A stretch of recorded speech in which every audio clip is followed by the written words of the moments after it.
Alam mo, kanina, Maris, no, bago mag-start, feeling ko magte-trending ka kasi may mga kagagaan, kalokahan kang sasabihin. Pero eto yata yung unang pagte-trending mo na dramatic talaga. Hindi ko yan expecto. Kasi sunod-sunod na kasi yung tanong kanina na about heart and love and and I'm just, hirap lang mag-pretend. Ang hirap din mag-construct ng sentence na alam mo namang totoong hindi ka okay. Ayun po. And we Yeah. understand that because you said Yes. nga na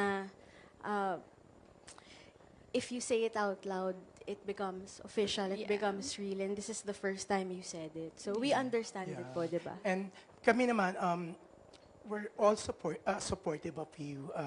And kasi kami, we love you.